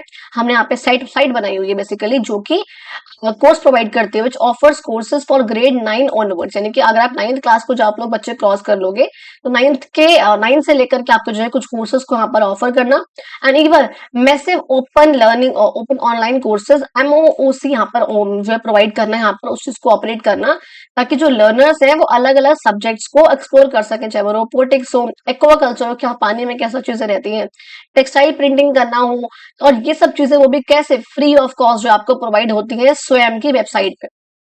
ठीक है, स्टूडेंट्स को जो है बेनिफिट हो सकता है यहाँ पे अपनी जगह पर बैठ के, अपनी स्पीड पे, अपने ही पेस पे, यानी कि जिस स्पीड से वो चाहे, जिस पेस से वो चाहे, उस स्पीड से वो लर्न कर सकते हैं, कहीं से भी कर सकते हैं, अपने अदर जॉब्स को, कोर्सेज को, पढ़ाई को कंटिन्यू करते हुए। इवन कहते हैं यहाँ पे कुछ ऑनलाइन पोर्टल्स भी है, जैसे कि गवर्नमेंट का यहाँ पे नेशनल करियर सर्विस, जिसमें उनको बाद में अलग अलग सेक्टर्स में वो लोग जॉब की अपॉर्चुनिटीज भी ढूंढ सकते हैं, प्लम्बर से लेकर के जो पानी का काम होता है, जो प्लम्बर करता है, वहां से लेकर के अकाउंटिंग तक की जॉब जो है आप यहाँ पे ढूंढ सकते हो। और ये वो तरीका है जिससे टेक्नोलॉजी जो है वो एलिमिनेट करती है ज्योग्राफिकल बैरियर्स को, यानी कि जो किसी भी जगह के कि भाई आप जो है दूर रहते हो, तो दूर रहने की वजह से जो इस ज्योग्राफी की वजह से जो एक बैरियर लगता है, जो रुकावट लगती है आपके सीखने में, आपकी नॉलेज को एक्वायर करने में, आपकी जॉब के पर्पस किसी भी चीज में, उसको जो है वो एलिमिनेट करता है, उसको जो है वो रोकता है। Allowing people access to knowledge, जिससे जो है लोगों को नॉलेज तक जो है लोग बाग पहुंचते हैं, उनका फायदा होता है, स्किल डेवलप करते हैं, जॉब्स जो है वो इंडिया में अब्रॉड यानी कि आउट ऑफ इंडिया जो उनको मिल जाती है। देखो यहाँ पे आपको कुछ लिंक दे रखे हैं, आप लोग इन पे जाकर चेकआउट कर सकते हो। देन देखो नेक्स्ट बात करेंगे हम लोग बच्चे यहाँ पे, how are the factors connected, कि आखिर किस तरीके से जो फैक्टर्स हैं ये कनेक्टेड है लैंड, लेबर, कैपिटल और एंटरप्रेन्योर। कहते हैं ये जो सारे के सारे फैक्टर्स हैं और टेक्नोलॉजी भी जब ये लग जाएगी यहाँ पर, so they are combined to produce goods and services. भाई ऑब्वियस सी बात है, मैंने पहले ही बताया कि ये जो चारों के सारे जो फैक्टर्स ऑफ प्रोडक्शन है, लैंड, लेबर, कैपिटल और एंटरप्रेन्योर, इन सबका हमें यहाँ पर यूज चाहिए होता है, इन सबका हम जो एक साथ यहाँ पे इस्तेमाल करते हैं, इन सबको कंबाइन करते हैं, एंड प्लस यहाँ पे इनको अनेबल करती है क्योंकि टेक्नोलॉजी और इनको आगे लेके जाती है और इनको फैसिलिटेट करती है, तो हम यहाँ पे इसका भी यूज करते हैं किसी भी गुड्स एंड सर्विसेज को प्रोड्यूस करने के लिए। And the proportion of each factor depends on the use of the product. Basically simple सी बात है कि कौन सा फैक्टर जो है कितना लगेगा वो प्रोडक्ट पे डिपेंड करता है कि आखिर हम कौन सा प्रोडक्ट प्रोड्यूस कर रहे हैं, तो उसमें हमें किसकी जरूरत जो है ज्यादा होगी। भैया अगर कुछ ऐसी चीजें होंगी जो लेबर ज्यादा चाहिए होगी हमको, अगर फॉर सपोज मुझे ना एग्जांपल देती हूँ, मुझे ना बटन लगाने हैं हर एक कपड़े पे, ठीक है, अब बटन को टाकने का काम करना है कपड़े पे, शर्ट है या कुछ भी इस टाइप से है, अब वो काम मशीन नहीं कर सकती, वो एक मैनुअल काम है, वो आपको हाथ से करना होगा, अपनी लेबर करेगी वो काम। उसके लिए यानी कि कुछ ऐसी जगह होती है, कुछ ऐसे काम होते हैं, कुछ ऐसे बिजनेस होते हैं जो कि जिसमें हमको लेबर की रिक्वायरमेंट ज्यादा होती है, ये वो हाथ से काम काफी करना है, ठीक है जी, सिलाई है, कढ़ाई है, बुनाई है, कुछ ऐसा हैंडीक्राफ्ट वर्क है, उसमें मेरे को लेबर की जरूरत ज्यादा है। ऐसी इंडस्ट्रीज जहां पे जो मुझे हैंडीक्राफ्ट वर्क होता है, फॉर सपोज कुछ भी यहाँ पर जो कि लेबर पे ज्यादा डिपेंड करता है, लेबर पे ज्यादा रिलाई करता है, उससे हम बोलते हैं बच्चा आपका लेबर इंटेंसिव प्रोडक्ट, मतलब बेसिकली लेबर इंटेंसिव बिजनेस होता है आपका, जहाँ पे लेबर जो है वो आपको ज्यादा चाहिए होते हैं, लेबर इंटेंसिव वो होता है।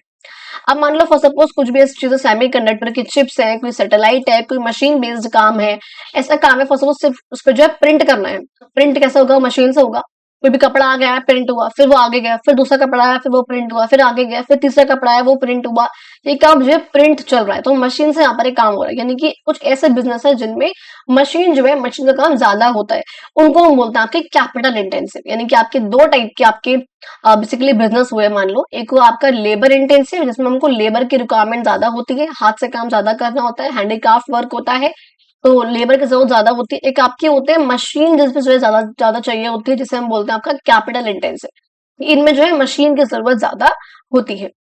अच्छा, कहते हैं ये जो फैक्टर्स होते हैं, these factors complement each other, एक दूसरे को वो कॉम्प्लीमेंट करते हैं और आपस में इंटरकनेक्टेड होते हैं। In case of some missing और मिसयूज फैक्टर्स, अगर इन केस अगर ऐसा है कि भाई कुछ फैक्टर यहाँ पर है जो मिसिंग है, कुछ मिसयूज फैक्टर है, तो यहाँ फॉर सपोज अगर ऐसा हो रहा है कि मुझे पता चल रहा है कि मेरी रील ही खत्म हो गई है, मुझे जो है काम करना है या मेरे प्रिंट में जो इंक लगनी है वो इंक खत्म हो गई, तो ऐसे केस में क्या होगा, अगर कोई भी यहाँ पर चीज खत्म हो रही है, कोई मिसयूज यहाँ पर किसी भी चीज का हो रहा है या मिसिंग फैक्टर है कोई, अगर फॉर सपोज मैंने बोला कि भाई ये काम जो है मेरा लेबर के द्वारा ही करा जाएगा, लेबर इंटेंसिव वर्क है, अब वो लेबर जो है मेरी आ ही नहीं रही है, लेबर मेरी बीमार पड़ी हुई है, लोग बाग आ ही नहीं पा रहे हैं काम करने के लिए, तो यहाँ पर क्या होगा, मिसिंग है वो एक फैक्टर उसमें से, तो इस टाइम पे क्या होगा, जो प्रोडक्शन होगा वो मेरा इनएफिशिएंट बन जाएगा, प्रोडक्शन जो है वो सही तरीके से नहीं हो पाएगा और इवन वो स्टॉप भी हो सकता है, अगर जब सारे के सारे फैक्टर जो है एक दूसरे को यहाँ पे कॉम्प्लीमेंट कर रहे हैं, और अगर उनमें से कोई भी एक फैक्टर यहाँ पे मिसिंग हो गया, कोई फैक्टर यहाँ पे आया नहीं, मेरे पास है नहीं, खत्म हो गया, कुछ भी है, उस केस में क्या होगा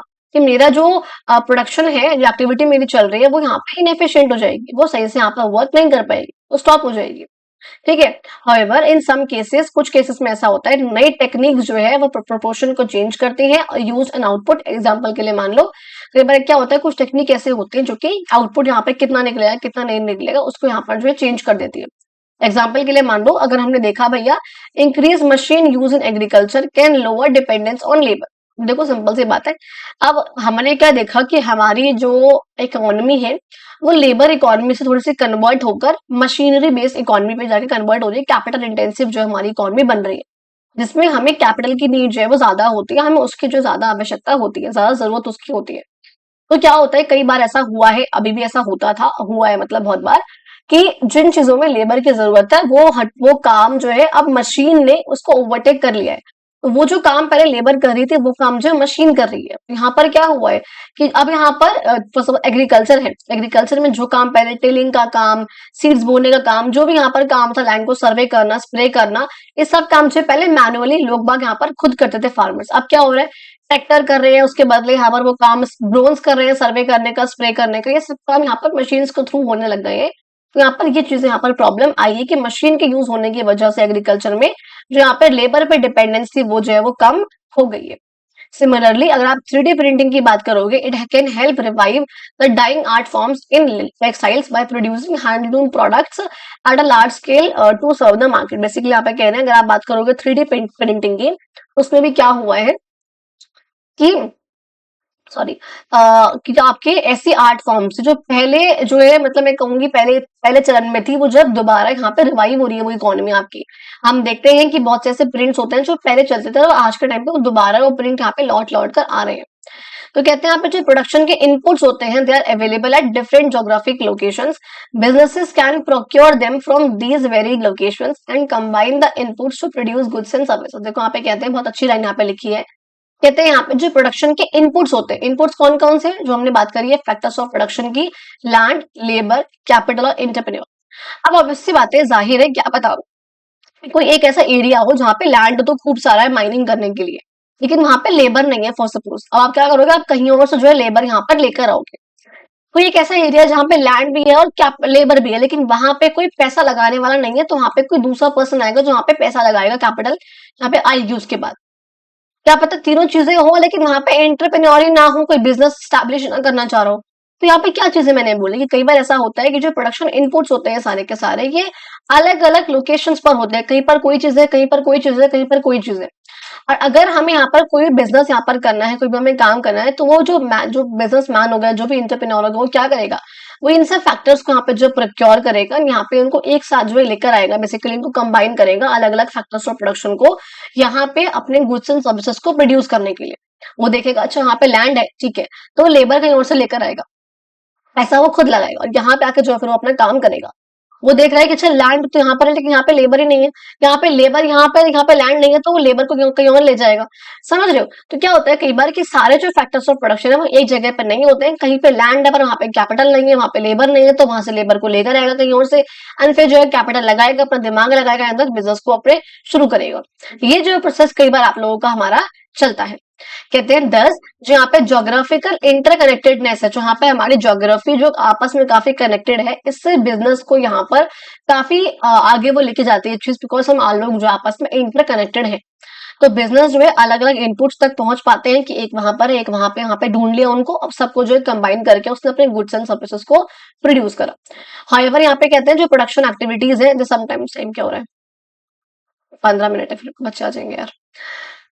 ओके, 10, जो यहाँ पे जोग्राफिक इंटरकनेक्टेडनेस है वो प्रोवाइड करती है बिजनेसेस को with access to varied input. बहुत अलग अलग यहाँ पे इनपुट्स रहते हैं, बताया मैंने। However production activities sometimes face civil supply chain challenges. कई बार क्या होता है किसी भी चीज को प्रोड्यूस करने में हमारी जो सप्लाई चेन होती है उसमें यहाँ पर कई बार चैलेंज आता है। सप्लाई चेन का सिंपल सा मतलब क्या होता है, एक ऐसा नेटवर्क यहाँ पे जिसमें इंडिविजुअल्स है, ऑर्गेनाइजेशन है, रॉ मटेरियल है, आपका टेक्नोलॉजी है, आपके रिसोर्सेज है, यहाँ पे हर एक चीज जो यहाँ पर किसी भी गुड्स को प्रोड्यूस करने में, उसका सेल करने में यूज हो रही है, हर वो इंसान किसका पार्ट है, हर वो चीज किसका पार्ट है, आपके सप्लाई चेन का पार्ट है। फॉर एग्जाम्पल के लिए अगर मैंने बोला कि भाई मैं जो है शर्ट प्रोड्यूस करती हूँ, तो मेरी उस शर्ट में फार्मर के द्वारा प्रोड्यूस करी हुई कॉटन, फिर किसी और इंडस्ट्री से लाया गया क्लोथ, फिर कोई एक पर्टिकुलर रिसोर्स, वो मशीन, फिर वो पर्टिकुलर ट्रांसपोर्ट, ये सब क्या है, मेरी सप्लाई चेन का पार्ट है। जब तक वो चीज मेरे पास पहुंच रही है और मेरे पास पहुंचने के बाद वो रिटेलर तक पहुंच के मैं उसको सेल करके प्रॉफिट अर्न करूं, तब तक हर वो चीज किसका पार्ट है, मेरी सप्लाई चेन का पार्ट है। फार्मर से मेरे पास कॉटन आएगी, ठीक है, मतलब किसी इंडस्ट्री के पास, भाई मेरा काम है किसी भी कपड़े से शर्ट बनाना, मेरा काम इतना सा है, जस्ट मेरी ये मशीन है, मैं इतना ही काम करती हूँ। तो पहले क्या होगा, पहले मेरी सप्लाई चेन में, क्योंकि मुझे उसके लिए रॉ मटेरियल भी चाहिए, पहले सप्लाई चेन के लिए मुझे क्या चाहिए होगा, भाई कहीं और से कॉटन आए, पहले किसी इंडस्ट्री में, मेरे पास की इंडस्ट्री है वो कॉटन से जो है कपड़ा बनाएगी, तो पहले उसके पास कॉटन आएगी, उसके फिर कपड़ा जो है मेरे पास आएगा।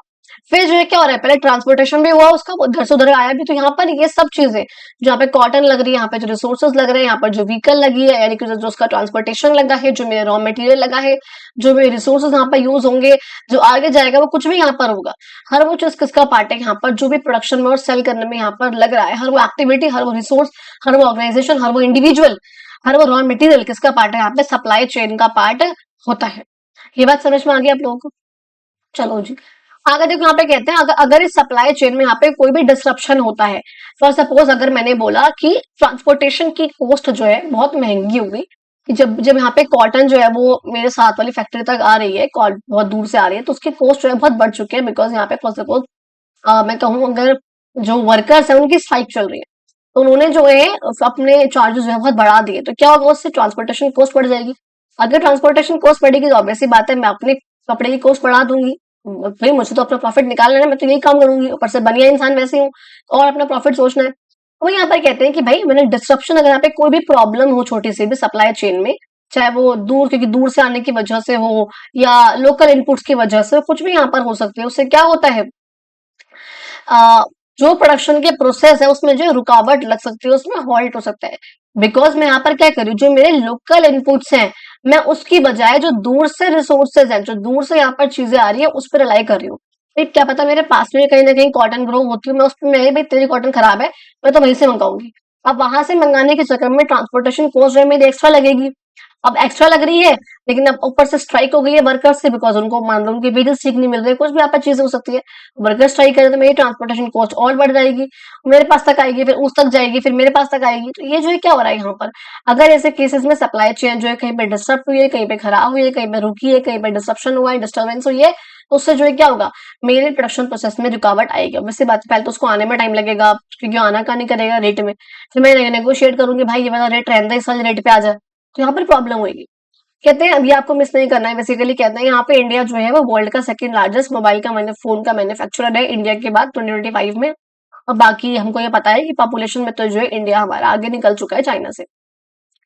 कहते हैं किस तरीके से मोबाइल की फोन की असेंबली यहाँ पर होती है, किस तरह से मोबाइल के फोन जो है के पार्ट्स यहाँ पर असेंबल होते हैं, आपस में मिलते हैं।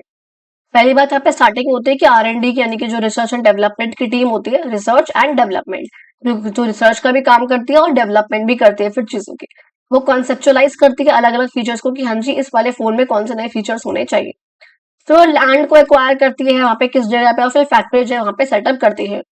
फिर हम लोग जो है क्या करते हैं, हम लोग रॉ मटेरियल्स मंगाते हैं, बेसिकली इट्स आपका, this is called semi conductor chip, जो कि यूजुअली हम चाइना से मंगाते हैं। तो यहाँ पे हम जो अलग अलग पार्ट्स होते हैं, यहाँ पर कंपोनेंट्स होते हैं यहाँ पर फोन के, हम उन सबको यहाँ पे असेंबल करते हैं, एक साथ जो है जोड़ते हैं, और फिर सॉफ्टवेयर को इंस्टॉल करते हैं उसके अंदर। इतना करने के बाद जब हमने फोन हमारा बनकर तैयार हो गया, हम उस फोन को टेस्ट करेंगे, उसकी क्वालिटी को, उसकी परफॉर्मेंस को, उसके फंक्शंस को। फिर अब जब मैंने एक फोन को टेस्ट कर लिया, तब मैं बहुत सारे मास में, मैं बहुत सारा जो है प्रोड्यूस करूंगी, एक साथ मास प्रोडक्शन करूंगी, और फिर उनकी पैकेजिंग करूंगी। पैकेजिंग करने के बाद मैं उस स्टोर्स पे जाके, जो रिटेल के स्टोर्स है, मैं वहां जाके उनको डिस्ट्रीब्यूट कराऊंगी। इस तरीके से आप जाके फिर देखते हो कि अलग अलग स्टोर्स में जो है फोन रखे होते हैं, दैट्स द एंड। तो यहाँ पे स्टार्ट किस तरीके से हुआ, R&D की टीम से, और रिटेल स्टोर पे जाके वो खत्म हो जाता है। बीच में कितने यहाँ पर काम हुए फोन की असेंबली होने में। कहते हैं ह्यूमन एफर्ट जो है वो हर एक स्टेज पे यहाँ पे इन्वॉल्व होता है, प्रोडक्शन के डिजाइन करने में, किसी भी काम को सुपरवाइज करने में, प्रोडक्ट्स को इम्प्रूव करने में। भाई देखो, अब इस प्रोडक्ट में आप कैसे इम्प्रूवमेंट कर सकते हो, ये काम तो आपका दिमाग ही बता सकता है। ऑब्वियसली देखो आजकल के टाइम पे AI भी वो काम करता है, लेकिन AI का लेवल और एक ह्यूमन लेवल यहाँ पे डिफरेंस है। AI का लेवल क्या पता थोड़ा सा और हैवी हो जाए, थोड़ा सा हार्ड हो जाए, अभी आप उतना डेवलप ना कर पाओ। ह्यूमन को पता होता है अभी हमारे पास टेक्नोलॉजी कितनी है, तो हमें क्या यहाँ पर हम इसमें कर सकते हैं, तो वो यहाँ पर हम काम यहाँ पर करेंगे। फिर अपने प्रोडक्ट्स को, अपने प्रोसेसेस को जो यहाँ पर हम इम्प्रूव करेंगे। एग्जाम्पल के लिए कहते हैं यहाँ पर जो सॉफ्टवेयर की टीम्स होती हैं, इलेक्ट्रिकल इंजीनियर्स होते हैं, मैकेनिकल इंजीनियर्स होते हैं, अपने मैनेजर्स के साथ मिलकर अपनी एक्सपर्टीज का इस्तेमाल करते हैं, use their expertise to develop a product. Obviously बात है, इंजीनियर्स का काम ही यहाँ पर ये होता है, जो MBA वाले भी, जैसे यहाँ पे इंजीनियर्स वाले, बीटेक वाले भी, इनका यहाँ पर काम ही ये होता है, इनको ये देखना होता है कि हम अपनी कंपनी को कैसे आगे लेके जा सकते हैं, हम ऐसा क्या करें, हम ऐसा क्या इनोवेटिव यहाँ पर लेकर आए, यहाँ पे क्या चीज करें जिसमें अपनी एक्सपर्टीज का, अपना दिमाग लगाकर हमें किसी प्रोडक्ट को डेवलप करना है, तो हम यहाँ पे इंजीनियर्स के तरीके से उस काम को यहाँ पर करें। इलेक्ट्रिकल इंजीनियर हो, सॉफ्टवेयर इंजीनियर हो, तो फोन में वो कैसे काम कर सकता है, क्या चीज यहाँ पर न्यू ला सकता है, तो वो उनको सोचना होता है। कहते थे entrepreneur provide guidance on how resources should be use. भाई जो इंटरप्रेन्योर है, जो नया पर्सन था, जो नया आइडिया लेकर आया था, उसको गाइडेंस जो है प्रोवाइड करनी होगी कि हाँ किस तरीके से हम अलग अलग रिसोर्सेज का इस्तेमाल कर सकते हैं, और फिर जो है वो अलग अलग रिसोर्सेज को, चाहे वो लैंड है, फैक्ट्री का स्पेस है, मशीनरी है, वर्कर्स है, तो वाली बात है, लैंड लेवल कैपिटल कुछ भी यहाँ पर है, जैसे फाइनेंशियल यानी कि पैसे वाला कैपिटल भी यहाँ पर आ गई। हर एक रिसोर्स को जो है फिर एक्वायर करेंगे, बार बार वही सेम बात करी हुई है। हमारे पास अगर अलग अलग लोग हैं यहाँ पर, अलग अलग जगहों पर वो चीजें अवेलेबल है, हम सब क्या करेंगे, अपने दिमाग का यूज करके उन सारे जो फैक्टर्स ऑफ प्रोडक्शन है, यानी कि जो इनपुट्स है, हम उनको एक साथ लेकर आएंगे, और फिर जो है हम उनको एक साथ काम करेंगे किस तरीके से हमारे जो गुड्स एंड सर्विसेज है वो प्रोड्यूस हो सकते हैं, हमें ये काम करेंगे। अच्छा, नेक्स्ट देखो बात करते हैं responsibilities towards the factors of production. तो अब ये जो फैक्टर्स ऑफ प्रोडक्शन है, लैंड लेवल कैपिटल वगैरह, इन सब के लिए हमारी क्या रिस्पॉन्सिबिलिटी बनती है, हमें क्या करना चाहिए। कहते हैं when we produce goods we use natural resources like land, water, minerals. जब भी हम कोई गुड्स प्रोड्यूस करते हैं नेचुरल रिसोर्सेज का इस्तेमाल करते हुए, तो हम यहाँ पे लैंड का, वाटर का, मिनरल का हम लोग इसका इस्तेमाल करते हैं। और हमको ये पता है कि ये जो रिसोर्सेज है नेचुरल के, नेचुरल रिसोर्स जो नेचर से मिले हमको, ये सब यहाँ पे क्या है, लिमिटेड है। इसलिए कहते हैं एंड इफ अगर हम केयरफुल नहीं हुए, अगर हमने इनका इस्तेमाल सही तरीके से नहीं करा, तो हम जो है इनको नुकसान पहुंचा देंगे, इसलिए हमें इनका इस्तेमाल बहुत आराम से करना चाहिए। एग्जाम्पल के लिए यहाँ पे कहते हैं तमिलनाडु में many people earn money by working in leather factories. कई लोग ऐसे होते हैं जो लेदर की फैक्ट्रीज में काम करते हैं पैसा कमाने के लिए। इससे क्या होता है, लोकल जो इकोनॉमी है उसकी यहाँ पर हेल्प होती है, लेकिन जो यहाँ पर वेस्ट निकलता है ना इस लेदर फैक्ट्री से, बहुत हार्मफुल वेस्ट होता है वो, क्योंकि वो लेदर है, और लेदर जो है वो नॉन डिग्रेडेबल है, वो एनवायरमेंट में डिग्रेड नहीं होता है, वो मिट्टी में नहीं मिलता है। और इसलिए जब इससे इसका जब वेस्ट निकलता है यहाँ पर, तो ये जो वेस्ट होता है वो नदियों में जब ये लोग बहा देते हैं, अगर ये लोग मिट्टी में ऐसे ही छोड़ देते हैं, तो इससे जो है वो पॉल्यूट करता है उसको। एंड दैट इज व्हाट हम कहते हैं कि इंडस्ट्रीज जो है आखिर किस तरीके से वेस्ट को प्रोड्यूस करती है, क्योंकि इंडस्ट्रीज का जो भी यहाँ पर वेस्ट निकलता है अपने सामान को प्रोड्यूस करने के बाद, या तो वो उसको ही फेंक देती हैं तो मिट्टी को खराब करता है, या वो उसको पानी में बहा देती हैं तो हमारे जो पानी को वो खराब करता है। तो यहाँ पर वाटर पॉल्यूशन और यहाँ पे लैंड पॉल्यूशन, सॉइल पॉल्यूशन जो है यहाँ पर होता है इन इंडस्ट्रीज की वजह से। सेम तरीके से जब जो ओल्ड स्मार्टफोन्स होते हैं, जो हम फोन जो होते हैं हमारे, जब वो सही तरीके से रिसाइकल नहीं होते हैं, तो उनके अंदर हार्मफुल जो सब्सटेंसेस होते हैं, जो मेटल्स होते हैं, लेड होता है, मरकरी होता है, वो यहाँ पर ग्राउंड में, पानी में जो है वो लीक कर जाता है, जिससे पानी में मरकरी का लेवल बढ़ जाएगा, तो आपका जो पानी है वो दूषित हो जाएगा ना, आपको उससे कॉन्टामिनेशन हो जाएगा, और वो जो पानी होता है फिर वो एनिमल्स के लिए, प्लांट्स के लिए, लोगों के लिए, सबके लिए बहुत हार्मफुल हो जाता है, क्योंकि उसमें मेटल्स आ गए हैं, कुछ मेटल्स का प्रेजेंस यहाँ पर हो गया है, खासकर लेड और मरकरी बहुत ही हार्मफुल मेटल्स माने जाते हैं। इसलिए कहते हैं प्रोड्यूसर्स के लिए बहुत ज्यादा जरूरी है कि वो रिसोर्सेज का इस्तेमाल, रिसोर्सेज का जो यूज है बहुत रिस्पॉन्सिबल तरीके से करें। ये जो आपका पैराग्राफ था इसमें हमारी रिस्पॉन्सिबिलिटी नहीं थी, इसमें रिस्पॉन्सिबिलिटी थी कि आखिर हम लोगों को, मतलब हम लोगों से मेरा मतलब ये था कि जब हम कोई सामान प्रोड्यूस कर रहे हैं तो उसमें हमारी क्या रिस्पॉन्सिबिलिटीज होती है एज अ प्रोड्यूसर। जब मैं कोई सामान प्रोड्यूस कर रही हूँ, तो मेरी अपने लैंड को लेकर के रिस्पॉन्सिबिलिटी, अपने सॉइल को लेकर के रिस्पॉन्सिबिलिटी है, वाटर को लेकर के रिस्पॉन्सिबिलिटी है, सिंपल सी भाषा में अपने एनवायरमेंट को लेकर मेरी क्या रिस्पॉन्सिबिलिटी है। ऐसा ना हो कि मैं सिर्फ प्रॉफिट प्रॉफिट ध्यान में रखूं और उसकी वजह से मैं अपने एनवायरमेंट को नुकसान पहुंचा दूं। इसलिए हमें क्या करना चाहिए, हमें we should try to reduce waste, हमें वेस्ट को रिड्यूस करने की कोशिश करना चाहिए, पॉल्यूशन को कम करना चाहिए, और अपने एनवायरमेंट को प्रोटेक्ट करना चाहिए जब भी हम कोई भी प्रोडक्ट बना रहे हो। इसलिए यहाँ पर बहुत जरूरी होता है प्रोड्यूसर्स के लिए सस्टेनेबल प्रैक्टिसेस को यहाँ पर अडॉप्ट करना। Know what are sustainable practices, ऐसी प्रैक्टिसेस, बच्चा सस्टेनेबल का मतलब होता है ऐसी चीजें, ऐसी प्रैक्टिसेस सिंपल सी भाषा में, जिनको अगर आप करो तो आप ये ध्यान में रखो कि जो आज का एनवायरमेंट है ना तो उसका नुकसान होना चाहिए, यानी कि एनवायरमेंट का नुकसान ना हो, और आगे आने वाली जनरेशन के लिए भी वो जो रिसोर्सेज हैं, वो जो चीजें हैं बची रहे।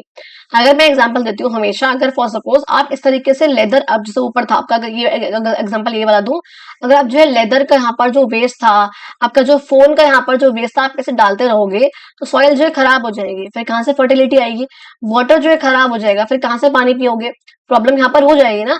जिससे क्या होता है कि ऐसे रिसोर्सेज आपको ऐसा काम नहीं करने हैं जिससे आज के एनवायरमेंट में नुकसान हो, और आगे आने वाली जनरेशन के लिए भी कहाँ से बचा रहेगा फिर ये साफ पानी या फिर साफ लैंड, नहीं होगा।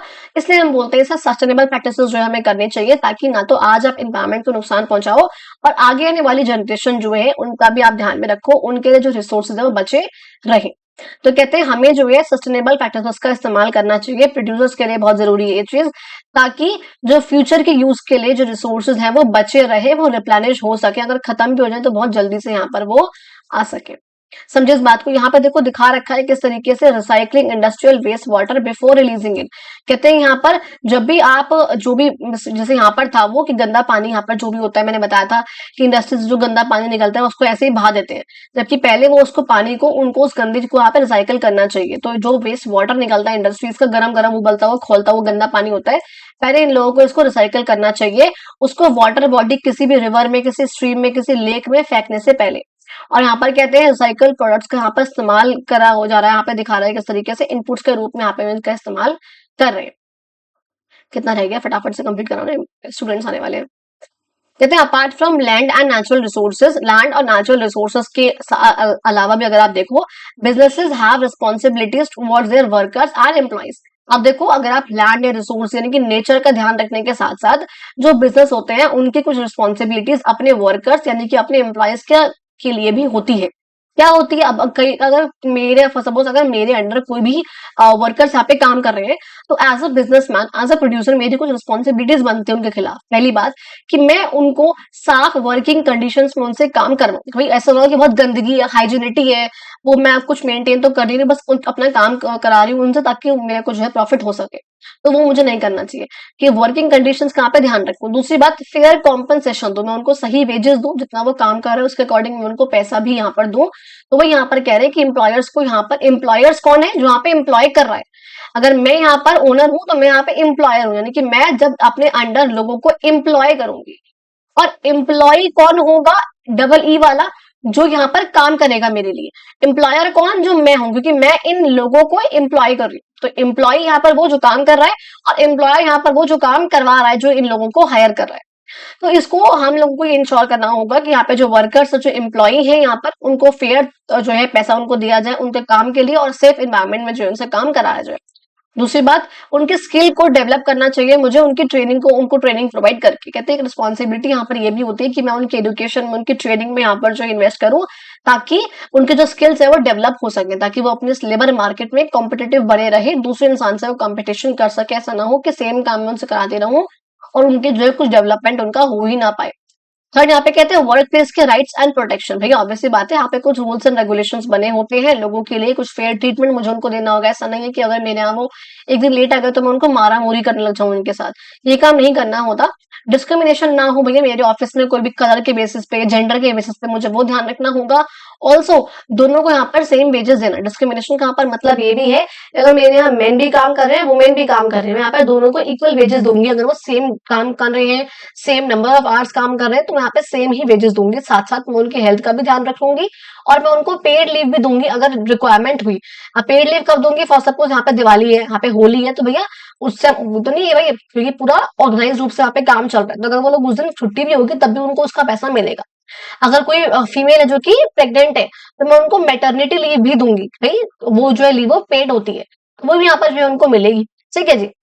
अच्छा, कहते हैं businesses are motivated to address social and environmental concern. Businesses जो है काफी मोटिवेट रहते हैं इस काम को करने के लिए, और उनको काफी मोटिवेट रहना भी चाहिए कि वो सोशल भी ध्यान रखे, अपने सोसाइटी का, अपने लोगों का, अपने वर्कर्स का भी ध्यान रखे, और इन्वायरमेंट का भी ध्यान रखे यहाँ पर, जिससे जो है बेसिक अपने जब भी वो कोई चीज प्रोड्यूस कर रहे हो, तो जिससे क्या हो बेनिफिट यहाँ पे सोसाइटी का भी हो, और बायोडाइवर्सिटी भी यहाँ पर जो मेंटेन रहे।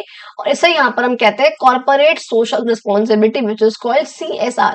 कि जहां पे आप जब काम करा रहे हो एज अ बिजनेसमैन, तो आपको सोशल भी ध्यान रखना है, सोसाइटी का भी ध्यान रखना है, और आपको अपने इन्वायरमेंट का, उसके बायोडाइवर्सिटी का, नेचर का भी आपको ध्यान रखना है।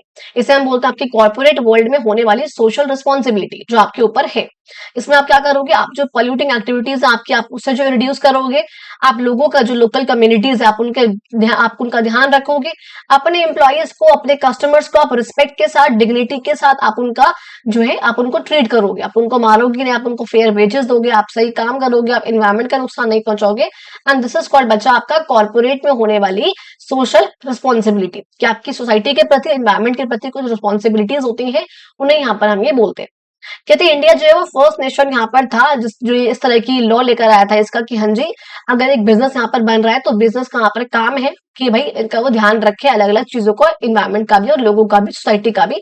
और 2014 में जो है वो उसके रिगार्डिंग लॉ लेकर आया था, जिसमें ये था कि इसमें देखो क्या है बेसिकली, इस लॉ में ये था दैट मैंडेटेड कंपनीज, जो कि कंपनीज के लिए ये चीज जो है मैंडेटरी हो जाती है, कंपल्सरी हो जाती है कि भाई जो भी उनका लास्ट के 3 साल में उनका जो एवरेज प्रॉफिट हुआ है, फॉर सपोज कहते हैं to spend 2% of their average profit of the last 3 years, भाई लास्ट के 3 सालों में उनका जो भी प्रॉफिट हुआ है, मान लो उनका एक साल जो है प्रॉफिट होता है 10,000 का, एक साल उनका होता है 20,000 का, और एक साल उनका होता है 15,000 का। ये 3 साल में जो है बहुत बहुत छोटा बता रही हूँ अमाउंट, इतना जो उनका प्रॉफिट होता है, तो इसका जो है एवरेज प्रॉफिट जो भी यहाँ पर आ रहा है, यानी कि जो भी इसका प्रॉफिट यहाँ पे रहा है एवरेज प्रॉफिट्स का, इनका जो भी लास्ट के 3 ईयर्स में इनका एवरेज प्रॉफिट निकलेगा आपका, इसका उन्हें क्या करना होगा, 2% अपना कम से कम इन एक्टिविटीज में यहाँ पर जो है खर्च करना होगा।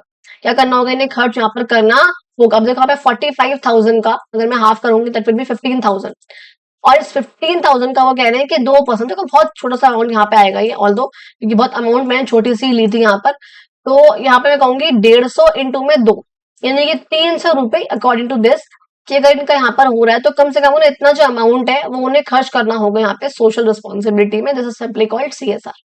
समझ में आ गया जी? अच्छा, अब देखो आगे बात करते हैं last point before we move on, land labour capital entrepreneurship. ये आपको पता है आपके फैक्टर्स ऑफ प्रोडक्शन है, जो कि हम पॉपुलेशन की जो आपकी पॉलिटिकल प्रोपोर्शन यहाँ पे होता है किसी भी सामान को प्रोड्यूस करने में, हम कितना किसको कितना कौन सा चाहिए, क्या पता वो लेबर इंटेंसिव हो, क्या पता वो कैपिटल इंटेंसिव हो, तो जब भी हम गुड्स एंड सर्विसेज को प्रोड्यूस करते हैं तो इनके प्रोपोर्शन का ध्यान रख के ही मैं यहाँ पे प्रोडक्शन करती हूँ। और ये जो फैक्टर्स होते हैं वो आपस में काफी कनेक्टेड होते हैं, एक दूसरे को कॉम्प्लीमेंट करते हैं। ह्यूमन कैपिटल वो नॉलेज है, वो स्किल है, वो एक्सपीरियंस है, वो हेल्दी बॉडी है, वो एबिलिटी है इंडिविजुअल्स की जिससे वो काम करते हैं और इकोनॉमिक वैल्यू को क्रिएट करते हैं।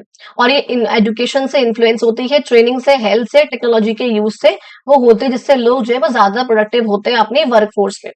एंड थर्ड बात, जो रिसोर्सेज यहाँ पर है वो हेल्प करते हैं प्रोडक्शन करने में गुड्स एंड सर्विसेज का that serve society and the need to be preserve and utilise judiciously. Okay, कि अब यहाँ पर क्या है कि भाई जो गुड्स एंड सर्विसेज है मुझे उनका सही तरह से प्रोडक्शन करना चाहिए ताकि सोसाइटी को मैं सर्व कर सकूं, और अपने रिसोर्सेज जो भी मेरे पास है मैं उनका ध्यान रखूं, उनको प्रिजर्व करूं, और जुडिशियसली यानी कि बहुत केयरफुल तरीके से मैं उनका इस्तेमाल करूं, और इवन सस्टेनेबल तरीके से मैं उनको यूज यहाँ पर करूं। समझ में आ गया बच्चा? And that was whole of your chapter. I hope आप लोगों को वीडियो अच्छी लगी, आई होप आप लोगों को आवाज ठीक लगी हो पहली बात तो आज, बिकॉज काफी काफी लो था, बहुत तेज मैं नहीं बोला है, चीख कर नहीं बातें करी हैं आज, और आप लोगों को समझ में आई हो वीडियो। अगर अच्छी लगी हो तो प्लीज आप लोग चैनल को सब्सक्राइब करना, वीडियो को लाइक करना, कमेंट करना, शेयर करो अपने फ्रेंड्स में, एंड प्लीज सब्सक्राइब कर दो। लास्ट के 3-4 दिन से बिल्कुल बच्चे सब्सक्राइब नहीं कर रहे हैं, कोई देख नहीं रहा है वीडियोस को, तो मुझे काफी ऐसे बहुत लो जाता है उस टाइम पे, क्योंकि आप लोगों के लिए बनाऊं और फिर ऐसा होता है तो सब वो हो जाता है। बाकी थैंक यू सो मच जिन बच्चों ने एंड तक इस वीडियो को देखा हो। बाय बाय, मिलते हैं आपकी अगली वीडियो में।